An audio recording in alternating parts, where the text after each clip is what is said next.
ng bayan, maasahan anumang panahon.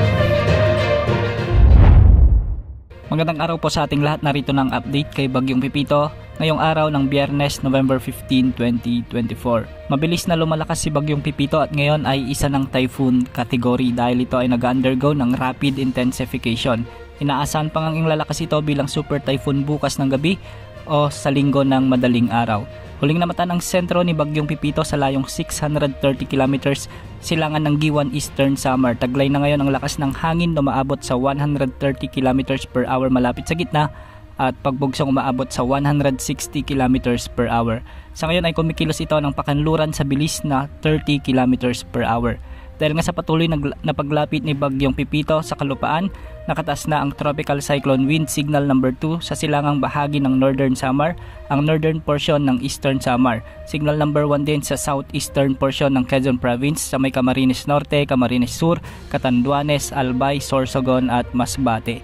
Ang mga lugar na ito ay inasang makakaranas na ng mga pagbugso ng hangin at pagbuhos ng ulan sa mga susunod na oras. Base sa latest forecast track nito, inaasang kikilos ito ng west-northwest o kanluran, hilagang kanluran sa susunod na 5 araw at posibleng maglandfall sa vicinity ng Catanduanes o sa kalupaan ng Catanduanes bukas ng gabi o di kaya naman ay linggo ng madaling araw. Hindi rin inaalis ang posibilidad na maglandfall rin ito sa eastern coast ng Camarines Sur, Albay o di kaya naman ay sa Sorsogon sa parehong oras. Ayon sa Pag-asa, patuloy itong kikilos ng northwest at posibleng magkaroon ng second landfall o pangalawang pagtama sa kalupaan sa bahagi ng Quezon Province o di kaya naman ay sa timog ng Aurora.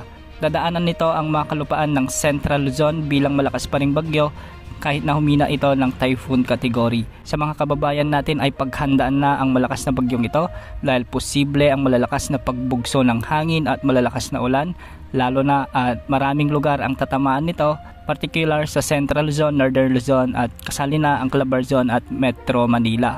Bukas nga ay asahan na ang mga intense to torrential rains o katumbas ng 200 mm na pag-ulan sa bahagi ng Catanduanes, Albay, Sorsogon, Northern Samar. Ito ay dahil sa patuloy na paglapit ng sentro ng bagyo sa mga lugar na ito. Posible na rin makaranas ng mga heavy to intense rains ang mga lalawigan ng Camarines Norte, Camarines Sur, Eastern Samar at moderate to heavy rains naman ang inaasahan sa Quezon Province, Masbate, Biliran, Samar, Leyte at pinag-iingat natin ang mga lugar na ito dahil posible ang mga pagbaha at pagguho ng lupa.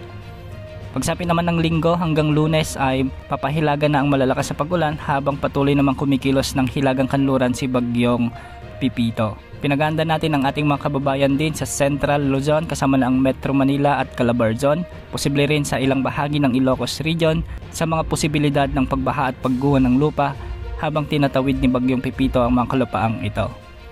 Yan muna ang update sa lagay ng panahon. Ito pang weather update ng bayan, maasahan anumang panahon.